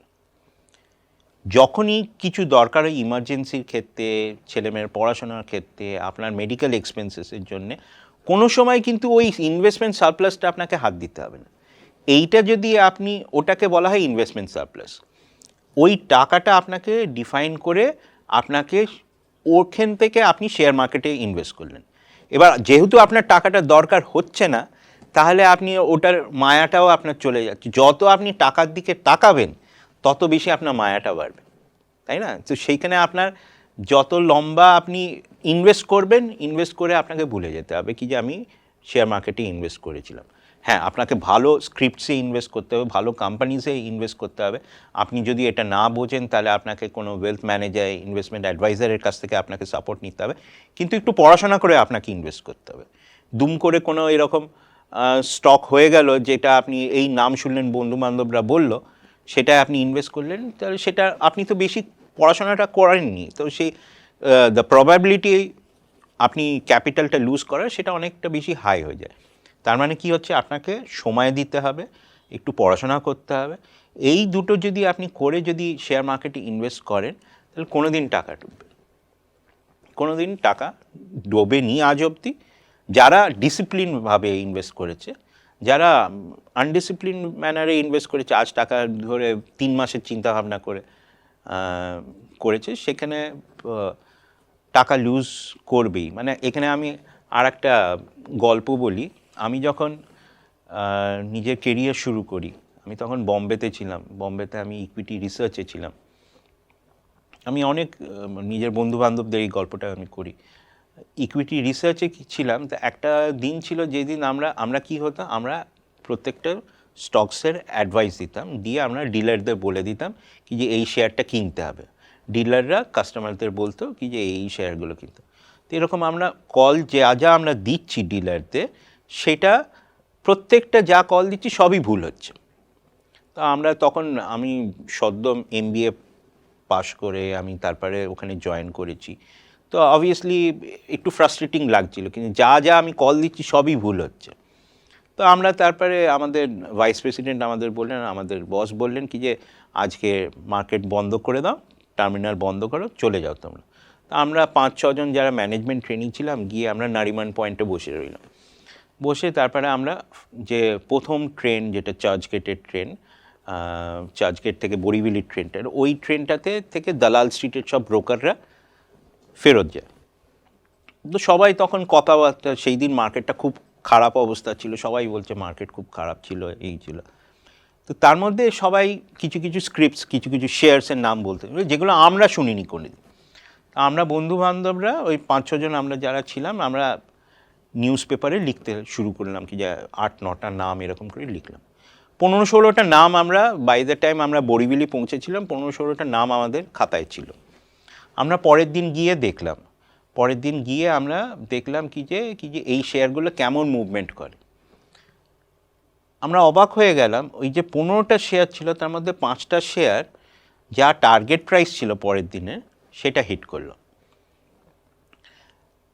সেই দিন আমি বুঝতে পেরেছিলাম কি যে শেয়ার মার্কেটে যদি আপনাকে শর্ট টার্ম কিছু করতে হয়, আপনি যা জানেন সেটা সাফিসিয়েন্ট নয়। সেই জন্য আপনাকে যদি শেয়ার মার্কেটে ইনভেস্ট করতে হয়, আপনাকে একটু ডিসিপ্লিন হতে হবে। আপনি যত সময় দেবেন ইনভেস্টমেন্টটা, তত আপনার প্রবাবিলিটি কি যে you losing money would be far less, সেটা আমার মনে হয়। এফডি না মিউচুয়াল ফান্ড? যার যেমন রিকোয়ারমেন্ট আছে। আমি প্রথম প্রশ্নটায় আসি, আপনি যখন বলেছিলেন কি যে একটা নতুন চাকরিজীবী তার কি কি করা উচিত, আমি যেটা বলেছিলাম কি যে আপনার বেসিক এক্সপেন্সেসটা আগে কভার করে রাখতে হবে, তার জন্য আপনাকে ইন্স্যুরেন্স করে রাখতে হবে। তারপরে আপনাকে ইমার্জেন্সি ফান্ড একটা কর্পাস তৈরি করে রাখতে হবে, ইমার্জেন্সি ফান্ডটা আপনি তৈরি করে রাখলেন। তারপরে একটা সারপ্লাস আপনাকে রাখতে হবে কি যে মেডিকেল এক্সপেন্সেসের জন্য যেটা আছে, ইমার্জেন্সি ফান্ড থেকেও করতে পারেন। আপনি যদি আলাদা কিছু একটা সারপ্লাস তৈরি করে রাখতে চান, এফডির টাকাটা এমন হবে, দেখুন এফডিতে যা আপনি ইন্টারেস্ট পাচ্ছেন সেটা ট্যাক্সেবল হয়, ঠিক আছে? তো সেখানে আপনাকে এফডিতে খুব একটা বেশি করে রাখা উচিত না আমার মনে হয়। কিন্তু এফডি যদি কেউ করে রাখে, সেই টাকাটা ইমার্জেন্সি ক্ষেত্রে যদি আমার দরকার হয় তাহলে তুলে। আমার আজকের ডেটে আমি মিউচুয়াল ফান্ডে করে রাখলাম 3 লাখ টাকা, আমি 5 লাখ টাকা আমি মিউচুয়াল ফান্ডে করে রেখেছি। কবে আমার হঠাৎ করে কিছু ইমার্জেন্সি হলো, আমি মিউচুয়াল ফান্ডে যদি টাকাটা বার করতে যাই, তখন যদি মার্কেটটা খারাপ থাকে তাহলে আমি নেগেটিভ হচ্ছে। হয়তো 3 মাসেই আমি টাকাটা জমিয়েছি, তারপরে আমি টাকাটা বার করে নিলাম, তখন ওটা নেগেটিভ হতে পারে। কিন্তু আমার টাকাটা দরকার, ওটা আমার ইমার্জেন্সি। তাহলে আমি এফডির টাকাটা যদি আমি বার করি, তাহলে কী হবে, আমার একটা ইন্টারেস্ট লস হবে, সেটা নমিনাল অ্যামাউন্টের হবে। তখন আমার রিকোয়ারমেন্টটা বেশি, ওই ইন্টারেস্ট লসটা অতটা ফ্যাক্টর ইন করবে না। সেই জন্য আমার মনে হয় যার যেমন রিকোয়ারমেন্ট হচ্ছে, আপনার যদি রিকোয়ারমেন্ট হয় কি যে এফডি, আপনি এফডিতে যে টাকাটা আপনি করবেন সেটা ইমার্জেন্সি ক্ষেত্রে রিকোয়ারমেন্ট হয়, এটা একটা থট প্রসেস। আর একটা থট প্রসেস হচ্ছে, যদি নতুন কেউ ইনভেস্টমেন্ট শুরু করে, সে জানে না কি যে কোথায় মিউচুয়াল ফান্ডে কি শেয়ার মার্কেটে কীভাবে ইনভেস্ট করতে হয়, প্লেন অ্যান্ড সিম্পল টাকা সেভ করছো, ফিক্সড ডিপোজিট করে রাখো। তুমি জানো কি যে ফিক্সড ডিপোজিটে দিনের শেষে এত% ইন্টারেস্ট আসবে, ঠিক? তো সেইটা হচ্ছে ফার্স্ট, আমরা যেটা বলি কি যে ইনভেস্টমেন্টসে বেবি স্টেপ, একটা স্টেপ নিয়ে আপনি এগোচ্ছেন। মিউচুয়াল ফিক্সড ডিপোজিট করলেন, ফিক্সড ডিপোজিটে আপনিই নিজে বুঝতে পারবেন যা ইন্টারেস্ট পাচ্ছেন সেটা ট্যাক্সেবল হচ্ছে। কিন্তু আপনি জানেন কি যে আমি 1 লক্ষ টাকা ইনভেস্ট করে রেখেছি, 2 বছর পরে আমি 1,12,000 টাকা 15,000 টাকা পাবো, সেটা আমি জানি। তার মানে 2 বছর পরে যদি আপনার কোনো এক্সপেন্সেস থাকে, সেই টাকাটা দিয়ে ইউটিলাইজ করতে পারবেন, কারণ কি আপনি তো ভিজুয়ালাইজ করতে পারছেন কি যে এই টাকাটা ওই রেঞ্জে চলে যাচ্ছে। সেটা হয়তো আপনি যখন মিউচুয়াল ফান্ডে করছেন, সেটার অবজেক্টিভটা ওটা থাকবে না, কারণ কি মিউচুয়াল ফান্ডে যেটা বললাম ইনভেস্টমেন্ট সারপ্লাস যেটা থাকবে, সেটা আপনাকে মিউচুয়াল ফান্ডে করতে হবে, যেটা নিয়ে আপনাকে ভাবতে হবে না কি যে এই টাকাটা আমাকে 6 বছর 7 বছর পরে দরকার হবে কি না। সেইটা আমার লং টার্মের জন্য, আমার যেগুলো অবজেক্টিভসগুলো, child education, retirement planning, travel, এইসবের জন্য আমি এটা করতে পারি এসআইপিগুলো, কিন্তু মিউচুয়াল ফান্ড করতে পারি। কিন্তু যদি ইমার্জেন্সি কিছু হয়, যেটা ভাবুন 1 বছর 2 বছর পরে আমার টাকাটা দরকার, আমাকে গাড়িটা চেঞ্জ করতেই হবে, কিংবা আমার একটা বাড়ি পছন্দ হয়েছে, সেখানে হয়তো আমাকে 20 লাখ টাকা প্রথমে দিতে হবে। তো আমাকে ওই যে 20 লাখ টাকাটা আমি তো আর ইকুইটি মার্কেটে করে রাখতে পারি না, কারণ কি আমাকে হয়তো 1 বছর পরে আমার যদি টাকাটা দরকার হচ্ছে, 20 লাখ টাকাটা হয়তো 19 লাখ হয়ে যেতে পারে, 18 লাখ টাকা। তো সেই 20 লাখ টাকাটা মানে অবজেক্টিভটা আমাকে ডিফাইন করে রাখতে হবে, সেই 20 লাখ টাকাটা আমাকে ফিক্সড ডিপোজিট করে রাখতে হবে। তবে যেমন রিকোয়ারমেন্ট সেরকম আপনার হচ্ছে এফডি কিংবা মিউচুয়াল ফান্ড। আচ্ছা, আমার এখন এই প্রজন্মের মধ্যে একটা টেন্ডেন্সি এসে গেছে যে আমি চাকরি করছি, চাকরিতে আমার বেশি দিন হয়নি, কিন্তু আমি একটা বিরাট বড় ফ্ল্যাট কিনে নিলাম, আমি গাড়ি নিয়ে নিলাম, ফোন নিয়ে নিলাম। যেমন বললেন আপনি, আমার রিকোয়ারমেন্ট হয়তো আছে ফোনের, বাড়িরও আছে, কিন্তু সেটা যতটা দরকার তার থেকে বেশি করে ফেললাম এবং আমার ইএমআইটা বাড়তে শুরু করলো। সেক্ষেত্রে গিয়ে কিরকম করে সেটাকে কন্ট্রোল করা সম্ভব? অ্যালবার্ট আইনস্টাইন একটা কথা বলেছিলেন, compound interest is the eighth wonder. The one who knows it earns from it, and one who doesn't has to pay for it. তো আপনার ইএমআই যে পোর্শনটা, ওটার যে একটা ইন্টারেস্ট পোর্শন, আপনি যখন আপনি একটা হোম লোন নিলেন, ভাবুন আপনি 20 বছরের জন্য আপনি একটা হোম লোন নিলেন, কিংবা 30 বছরের জন্য হোম লোন নিলেন। প্রথম 10 বছর 15 বছর আপনি খালি ইন্টারেস্টই পেমেন্ট করলেন। আপনি দেখছেন ক্যাপিটাল আপনার খুব কম যাচ্ছে ওখানে। আপনার যেমন রিকোয়ারমেন্ট সেই বেসিসে আপনাকে ইনভেস্টমেন্টস আপনাকে করতে হবে। আপনার যেমন রিকোয়ারমেন্ট সেই হিসেবে আপনাকে এক্সপেন্সেস আপনাকে করতে হবে। আমি যেটা আগেই বললাম কি যে there is a haves and have নটসের মধ্যে খুব ফাইন লাইন আছে, সেটা আপনি ডিসাইড করবেন। এরকম হতেই পারে কি যে আপনার মানে আপনার আইফোন পছন্দ, এরকম হতেই পারে কি যে আপনার ছবি তুলতে খুব ভালো লাগে, আপনাকে ডিএসএলআর কিনতে হবে। তাহলে কি 50,000 60,000-এর ডিএসএলআর কিনবো, নাকি আমি 2.5 লাখ 3 লাখ টাকা নেবো? আমার যদি রোজগার হয় 30,000 40,000, তাহলে 50,000 60,000-এর ডিএসএলআর ইজ লাক্সারি। ওইটা আমি নিতে পারি, হয়তো ইএমআই দিয়ে আমি চালিয়ে নিলাম। কিন্তু আমি যদি 2.5-3 লাখ টাকার একটা ডিএসএলআর কিনি, সো ইটস নট রিকোয়ার্ড। তার কারণ কি হচ্ছে, যখন আজকের দিনে হচ্ছে কার কখন চাকরি থাকছে না, সেটা আনসার্টেনিটি একটা থাকছে। আমি যা এক্সপেন্সেসগুলো এখন নিচ্ছি, অনেক অ্যাজামশন কি যে আমার এই 50,000 রোজগার আমার থাকবে। যদি না থাকে তাহলে তো আমাকে সেভিংস থেকে আমাকে টাকাটা দিতে হবে, তাই না? তো সেই জন্যে আমার মনে হয় কি যে এই প্রজন্মের মেন যেটা চিন্তাভাবনা করা উচিত, সেটা হচ্ছে কি যে আমি কিভাবে আগে নিজেকে গোছাবো, আমার প্ল্যানিংটা কিভাবে করতে হবে, আমার ইমার্জেন্সি কাভারেজগুলো করে রাখতে হবে, তারপরে আমি সেভিংস করলাম, তারপরে আমি ইনভেস্টমেন্টস করলাম, তারপরে যা বাঁচছে নিশ্চয়ই আপনি রোজগার করছেন, আপনার নিজে একটা লাইফস্টাইল আপনি চাইতেই পারেন, আপনি করতেই পারেন, কিন্তু সেটা একটু ভেবেচিন্তে করার।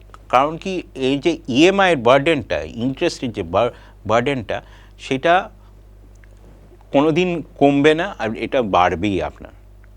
আপনার ইচ্ছে অনেক রকমই থাকতে পারে, কিন্তু সেটাকে একটুখানি মেলো ডাউন করা উচিত আমার। সেক্ষেত্রে তো মনে হয় কর্পাসটাও সে জমাতে পারছে না ঠিক করে। নিশ্চয়ই পারছে না তো, কারণ কি ওর চিন্তা ভাবনা হলো কি যে আমি একটা গাড়ি কিনে নিলাম।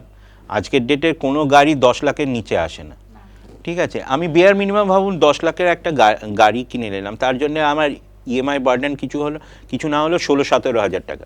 আমি যদি রোজগার করছি 50,000, তার মধ্যে থেকে 16-17 হাজার টাকা আমি বেরিয়ে দিই, 40% অফ ইউর মান্থলি ইনকাম আপনি ইএমআইতে নিতে পারেন। এইটা হচ্ছে যারা লেন্ডিং করে তারা এই থট প্রসেসটা রাখে কি যে আপনার যা মান্থলি আর্নিং তার 40% মতন আপনি ইএমআই দিতে পারেন।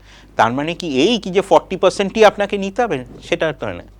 কেন কি আপনি দেখলেন কি যে আপনার স্যালারিটা ঢুকছে আর দুম করে 40% আপনার বেরিয়ে যাচ্ছে, সেখানে it would be creating problem. তো সেই ক্ষেত্রে আমার মনে হয় কি যে যতটা আপনার রিকোয়ারমেন্ট ততটাই করা উচিত। অবভিয়াসলি প্ল্যানিংটা খুব ইম্পর্টেন্ট। আপনি ইউরোপে ট্যুর করতে চান, কিংবা আপনি বাইরে ঘুরতে যান, আন্দামান ঘুরতে যেতে চাইছেন, তো সেখানে হয়তো আপনার 2 লাখ 2.5 লাখ টাকা খরচা হচ্ছে, সেটা আপনি একটু প্ল্যান করে করুন। আপনি এই বছর হয়তো করলেন না, হয়তো 1 বছর পরে করলেন, 2 লাখটা কী হবে, 2,30,000 হবে। কিন্তু আপনি যে প্ল্যান করে যদি করেন, তাহলে কি হবে কি যে আপনার যে প্রত্যেক মাসের যে সেভিংস ইনভেস্টমেন্টস, সেটা হ্যাম্পার হবে। সেটা আমার মনে হয় কি যে এটা ইন প্রিন্সিপাল ফলো করা উচিত। আর আমার তো মনে হয় কি যে শুধু নিজেদেরই ফলো করা উচিত না, নিজেদের সন্তান, নিজেদের ফ্যামিলিকেও এটাই সাজেস্ট করা যায়। বাচ্চাদের ছোটোবেলার থেকে সেভিংস ইনভেস্টমেন্টস নিয়ে একটা রীতিমতো কালচার বিল্ড আপ করা উচিত আমার মনে হয়। আর একটা কথা খুব শোনা যাচ্ছে এখন, fire, financially independent, retire early. কতটা পরিমাণ টাকা আমার কাছে থাকলে আমি রিটায়ারমেন্টের কথা, মানে আর্লি রিটায়ারমেন্টের কথা চিন্তা করতে পারি? এবার it's again relative. Early retirement কেউ 40 বছরেও করতে চায়, কেউ 35 বছরেও করতে পারে, 50-এও করতে পারে। যে 35 বছরে করতে চাইছে তার হয়তো রিকোয়ারমেন্টটা অন্যরকম আছে। প্রবলি হি ও শি ইজ আনম্যারিড, চিন্তাভাবনা হচ্ছে কি যে আমি আনম্যারিডই থাকবো, আমি আর্লি রিটায়ারমেন্ট করতে পারবো। আমি যদি ফ্যামিলি না থাকে তাহলে আমার এক্সপেন্সেসটাও কম থাকছে, আমার রিকোয়ারমেন্টটাও কম থাকছে, তো সেখানে আমি আর্লি রিটায়ারমেন্ট করতে পারি। রিটায়ার তো করে গেলাম, কিন্তু আপনার লাইফ এক্সপেক্টেন্সিটা কমছে না। আজকের ডেটে আমাদের দেশে লাইফ এক্সপেক্টেন্সি হচ্ছে ক্লোজ টু 75 to 80। তা আপনি 35 বছরে রিটায়ার করে গেলেন, কিন্তু আপনাকে ওইখানে আরও 50 বছরের মতন টানতে হলো আপনার সেভিংস নিয়ে। সেই কর্পাসটা যদি আপনি বিল্ড আপ করতে পারেন, আজকে মাসে হচ্ছে আপনার 50,000 টাকা খরচা, সেইটাকে আপনাকে কভার, আপনি রিটায়ার করে গেলেন, সেটাকে আপনাকে কভার করার জন্যে নেক্সট 50 বছর আপনাকে চালিয়ে যেতে হবে। কারণ কি আপনি রোজগার তো করছেন না, আপনি রিটায়ার করে গেছেন, তাহলে আপনাকে ওই 50,000 টাকাটা চালিয়ে যেতে। আর শুধু 50,000 না, ওটা ইনফ্লেশন অ্যাড হবে, প্রত্যেক বছর ওটার বাড়ছে আপনাকে। তো সেই জন্যে রিটায়ার আর্লির জন্যে আপনাকে প্ল্যানিংটাও আর্লি করতে হবে। যদি আপনি প্ল্যানিং শুরুর থেকে করেন তাহলে আপনি রিটায়ারও করতে পারেন। আমার তো মনে হয় কি যে আমরা যেহেতু সেলফ সাফিশিয়েন্ট, আজকে সবাই, আমাদের চিন্তাভাবনাটাও ওরকমই থাকা উচিত কি যদি আমি রিটায়ার আগের থেকে প্ল্যান করি।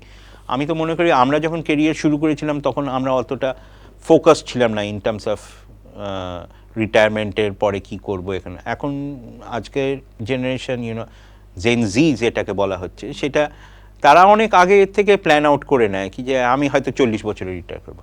সে হয়তো 22 বছরের চাকরি পেয়ে যাচ্ছে, 23 বছরের চাকরি পেয়ে যাচ্ছে। So he or she has got close two 18 years, তাই না? তো 18 ইয়ার্স আছে, এবার ওইভাবে প্ল্যান করতে হবে। So if you plan early you can retire also as per your choice. প্ল্যানিংটা খুব ইম্পর্টেন্ট। আর একটা ডিঙ্ক কথাটা, ডাবল ইনকাম নো কিডস, এইটা কি এই ব্যাপারটার সাথে কোনোভাবে রিলেটেড? ডাবল ইনকাম নো কিডসে তো সেক্ষেত্রে তো সেভিংসটা আরও বেশি হওয়া উচিত আমার মনে হয়, তাই না? প্রোভাইডেড আপনি যদি লাইফস্টাইল এক্সপেন্সেসগুলো কন্ট্রোল কার্ভ ডাউন করে রাখছেন, তো সেখানে সেভিংসটা আপনাকে দেখতে হবে কি যে they would be no one to take care of you post your retirement, and everything. সেক্ষেত্রে আপনার এক্সপেন্সেসগুলো সেইভাবে কভারেজ করে রাখতে হবে। আপনাকে একটা মেডিক্লেম, খুব স্ট্রং মেডিক্লেম নিয়ে রাখতে হবে, একটা বেসিক স্ট্রং টার্ম ইন্স্যুরেন্স নিয়ে রাখতে হবে। Because if your partner dies early, the whole liability is on you because you are double income, so your expenses are also different. আপনি হয়তো 2,500-3,000 স্কোয়ার ফিটের ফ্ল্যাটে থাকছেন, তো সেখানে আপনার ইএমআই বার্ডেনটা অনেকটা বেশি থাকছে। তো অবভিয়াসলি আপনাকে বেসিক ওই কভারেজগুলো করে রাখতে হবে। অ্যান্ড দেন আপনি ইনভেস্ট করুন না, ইনভেস্ট করে আপনি সেভ করুন, আপনার ট্রাভেলের জন্য টাকা আপনি রাখুন আলাদা করে। প্ল্যানিংটা ইজ ভেরি ইম্পর্টেন্ট। কী কী খাতায় আমার করছি, যেটা বলে কিস খাতে মে ক্যা ক্যা হ্যাঁ, তো সেইটা যদি আমি করে রাখি তাহলে ইটস অল গুড। একজনের ফাইন্যান্সিয়াল পোর্টফোলিও ঠিক কিরকম হওয়া উচিত? ইট অল ডিপেন্ডস কি যে ওই একজন ইন্ডিভিজুয়াল কতটা রিস্ক নিতে পারছে। রিস্ক অ্যাপেটাইটটা আমরা যেটা বলি, রিস্ক অ্যাপেটাইটটা খুব ইম্পর্টেন্ট। আর রিস্ক অ্যাপেটাইটটা খুব এগেন রিলেটিভ। আমরা মনে করি কি যে আমি হয়তো একটা জিনিসে ইনভেস্ট করলাম, একটা মিউচুয়াল ফান্ডে ইনভেস্ট করলাম, আমাকে আগে নিজেকে অ্যান্সার করতে হবে অ্যাম আই ওকে যদি টাকাটা 15% পড়ে যায়। জবের থেকে ইনভেস্ট করলাম, 15% নেগেটিভ হয়ে গেল, কত পার্সেন্ট অবধি নেগেটিভ আমি নিতে পারবো? পুরো ক্যাপিটালটাই যদি চলে যায়, ওই রিস্ক ফ্যাক্টরটাকে আমি নিতে পারবো? যে নিতে পারে তাকে আমরা বলি কি যে very aggressive individual, very aggressive এরকম ক্রাইটেরিয়াতে অনেক জায়গায় থাকে। যখনই আপনার ওয়েলথ ম্যানেজারের সঙ্গে আপনি কথা বলছেন, সে আপনাকে বেসিক্যালি রিস্ক অ্যাপেটাইটটা আপনার ও ডিফাইন করে দেয় কি যে কী কী ক্যাটাগরিতে আপনি পড়ছেন। যে যেমন ক্যাটাগরিতে পড়ছে তাকে সেরকম প্রোডাক্ট দেওয়া উচিত। যে খুব ভেরি অ্যাগ্রেসিভ পোর্টফোলিও রাখতে চাইছে, ভেরি অ্যাগ্রেসিভ, সে অবভিয়াসলি ইকুইটি মার্কেটে ইনভেস্ট করতে পারে, স্মল ক্যাপ ফান্ডসে করতে পারে, স্মল ক্যাপ স্টকসে করতে পারে, মিড ক্যাপে করতে পারে, মাইক্রো ক্যাপ স্টকসে করতে পারে। কিন্তু যে বলছে কি যে না, আমার যদি টাকাটা আজকে ইনভেস্ট করলাম, 10%ও যদি পড়ে যায় তাহলে আমার অসুবিধা হবে, আমার প্যানিক অ্যাটাক হবে। তাহলে সেই মানুষের ইকুইটি মার্কেটে ইনভেস্ট করা উচিত না। কেন কি এরকম হতেই পারে, আপনি যেই দিন করলেন পরের দিন পড়লো। তো যার যত রিস্ক অ্যাপেটাইট তার ততটা ইনভেস্টমেন্টস করা উচিত। যার একদমই রিস্ক অ্যাপেটাইট নেই, কি যে আমি যে কোনো ভলিটিলিটি নিতে পারবো না, তার ফিক্সড ডিপোজিট করা উচিত। কারণ কি আমি জানি আজকের ডেটে আমি ইনভেস্ট করলাম, এই বছর করলাম, আমার 2 বছরের যদি এফডি থাকে 1 লাখ টাকা 1,12,000 হয়ে গেল, 1,15,000 হয়ে গেলো, 20 হলো, আমি জানি। যদিও আমাকে ওতেই ট্যাক্স দিতে হচ্ছে, আমি জানি হয়তো রিটার্নটা আমি কম পাচ্ছি, কিন্তু আমি জানি কারণ ওই মানুষটার রিস্ক অ্যাপেটাইটটাই অতটা। her or his psychology will get impacted যদি ওটা ভলিটিলিটি হয়। তো সেই হিসেবে আমার মনে হয় যার যতটা রিস্ক অ্যাপেটাইট ততটাই নেওয়া উচিত। ধরুন আমার ফ্যামিলিতে আমি আছি, আমার হাজবেন্ড আছে, আমার ইনলজ আছে, আমার কিডস আছে, কিন্তু আর্নিং মেম্বার আমি একা। তো সেক্ষেত্রে আমার ইনভেস্টমেন্ট প্ল্যানিংটা কেমন হওয়া উচিত? আপনি যদি একা থাকেন তাহলে তো প্রথম জিনিস যেটা আপনাকে করতে হবে, আপনাকে একটা টার্ম ইন্স্যুরেন্স করে রাখতে হবে, ভালো অ্যামাউন্টের টার্ম ইন্স্যুরেন্স করে রাখতে হবে। কারণ কি আপনি একা আছেন, আপনার লাইবিলিটিটাও হিউজ, তো আপনাকে ভালো অ্যামাউন্টের একটা টার্ম কভারেজ করে রাখতে হবে। নেক্সট যেটা আপনাকে করে রাখতে হবে সেটাকে আপনাকে মেডিক্লেমটা করে রাখতে হবে, সেটাও একটা ভালো অ্যামাউন্টে করে রাখতে হবে, provided you can cover your in-laws and everybody in that. কারণ কি ইনলসের একটা পিরিয়ডের পরে অনেক সময় কাভারেজ নেয় না, মেডিক্লেম নেয় না, তো ওইটা আপনাকে করে রাখতে হলো। তারপরে আপনাকে একটা কন্টিনজেন্সি ফান্ড করে রাখতে হবে at any given point in time. যদি কিছু টাকা দরকার হয়, হঠাৎ করে কিছু হয়, লাইবিলিটি আসে ফ্যামিলিতে, তাহলে আমি ওটা করে রাখলাম। টার্ম ইন্স্যুরেন্সটা এই অ্যামাউন্টে করে রাখতে হবে যেটা আপনার ইএমআই বার্ডেনটা আর আপনার যে আর্নিং, মান্থলি আর্নিংটা যেন কভার করে রাখে for the next 20-25 years. Depending আপনার ইএমআইটা, যদি যে লোনটা নিয়ে রেখেছেন ভাবুন 20 বছরের জন্য, তাহলে 20 প্লাস আপনার যে আর্নিংটা যেটা আছে, যে প্রত্যেক মাসে যে আর্নিংটা আছে, সেটাকে আপনাকে নেক্সট 25-30 ইয়ার্সের ওপর আপনাকে করে রাখতে হবে। ওটা হচ্ছে বেসিক আপনার টার্ম ইন্স্যুরেন্সটা করে রাখতে হবে। তার ওপরে করলে তো ভালোই। এইটা হলো প্রথমে টার্ম হলো, একটা মেডিক্লেম হলো, তারপরে আপনার কন্টিনজেন্সি ফান্ড হলো, তারপরে আপনার ইনভেস্টমেন্ট অবজেক্টিভগুলো ফুলফিল করতে হবে। চাইল্ড এডুকেশনের জন্য একটা করতে হবে, আপনার রিটায়ারমেন্টের জন্য আপনার প্ল্যান করতে হবে, আপনি if you want to travel তাহলে আপনার ট্রাভেলের জন্য প্ল্যান করতে হবে। এইসব ক্রাইটেরিয়াগুলো ফুলফিল করে আপনাকে তখন ইনভেস্টমেন্টসগুলো করতে হবে।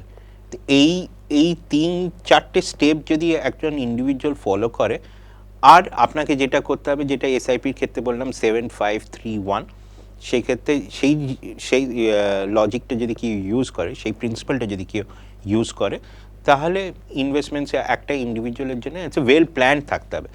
আর একটা জিনিস যেটা আমি বলি, আজকের দিনে যদিও সবই ডিজিটাল, কিন্তু তাও আমার মনে হয় কি যে দিনের শেষে বাড়িতে একটা ফাইল করে রাখা উচিত, কার কোথায় কী কী ইনভেস্টমেন্টস আছে সেগুলো আছে। যদিও সবই digital, husband, the wife knows হাজব্যান্ডের পাসওয়ার্ডস অ্যান্ড এভরিথিং সবই ডিজিটাল, কিন্তু তাও আমার মনে হয় একটা ফাইল করে রাখা খুব ইম্পর্টেন্ট, সো দ্যাট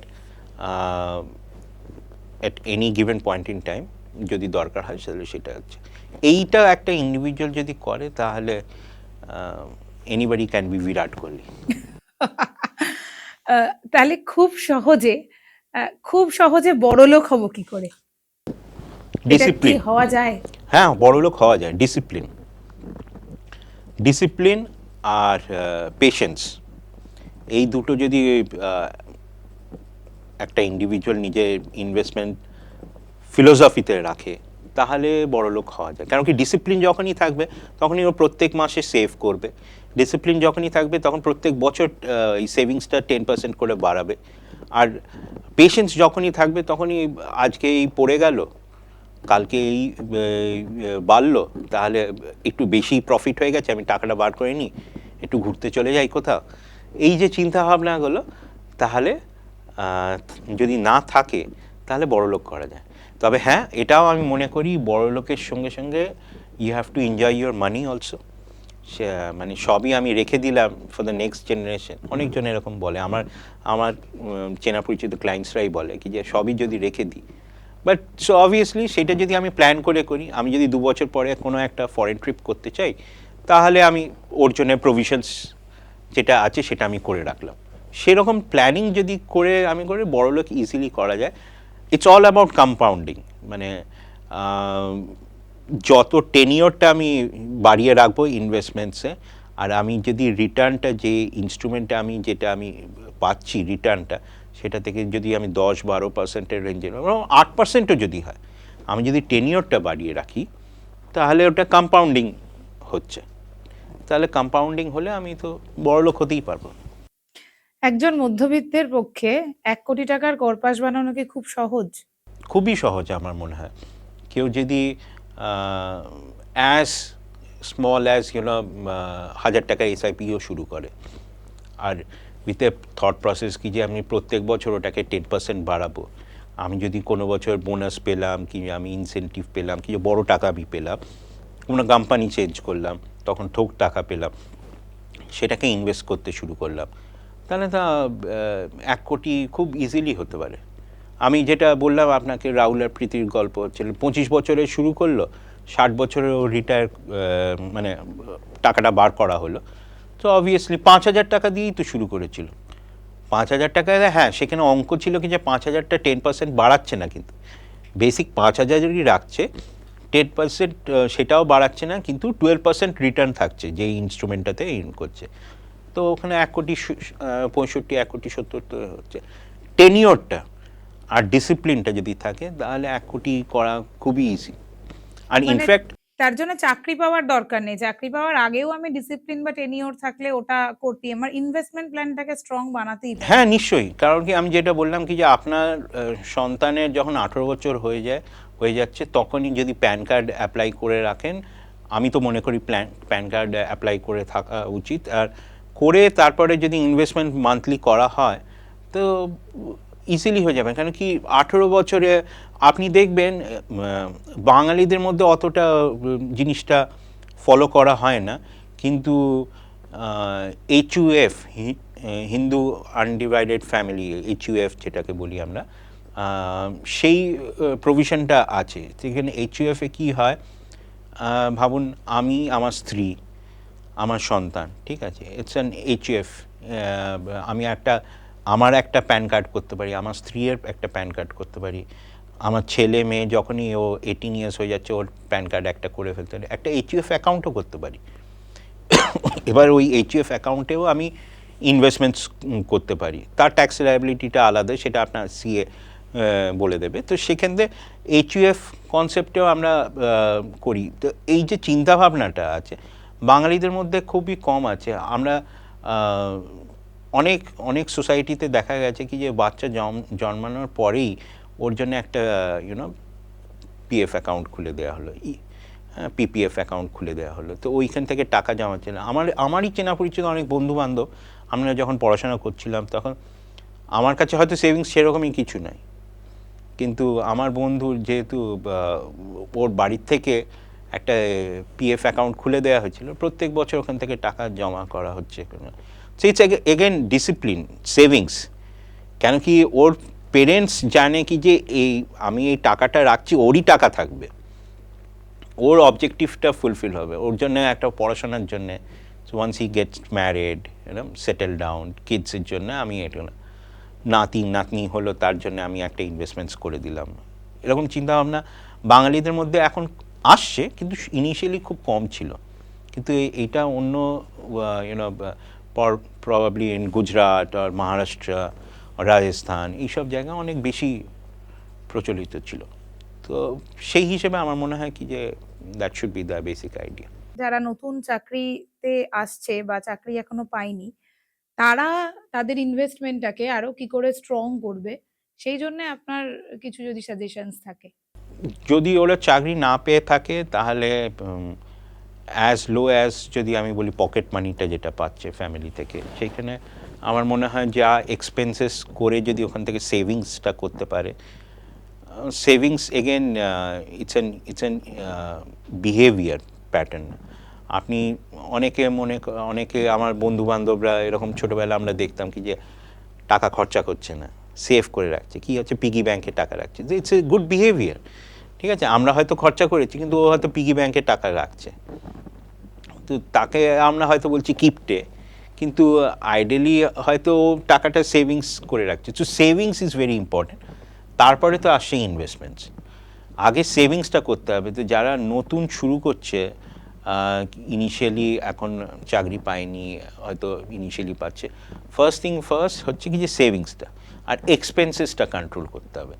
এক্সপেন্সেসটি যদি কন্ট্রোল করতে পারে, আমার রোজগার এতটা, আমি এক্সপেন্সটা আমি ফিক্সড আছে, ওটা যদি এক্সপেন্সেসটা বাড়তে থাকে আর আমার রোজগারটা একই থাকে, সো অবভিয়াসলি সেভিংস আমার হবে না। তো সেই জন্য আমার এক্সপেন্সেসটা কন্ট্রোল করতে হবে আর আমার রোজগারটাও বাড়াতে হবে। তো সেই ক্ষেত্রে যদি কেউ এক্সপেন্সেস কন্ট্রোল করে সেভিংস বিহেভিয়ার প্যাটার্নটা শুরু করে, তাহলে ফার্স্ট স্টেপ হচ্ছে সেভিংস। সেভিংসের পরে তারপরে ইনভেস্টমেন্টসগুলো আসে। তারপরে যা টাকা থাকছে তুমি ফিক্সড ডিপোজিট করো, তুমি তারপরে পোস্ট অফিসে করতে পারো।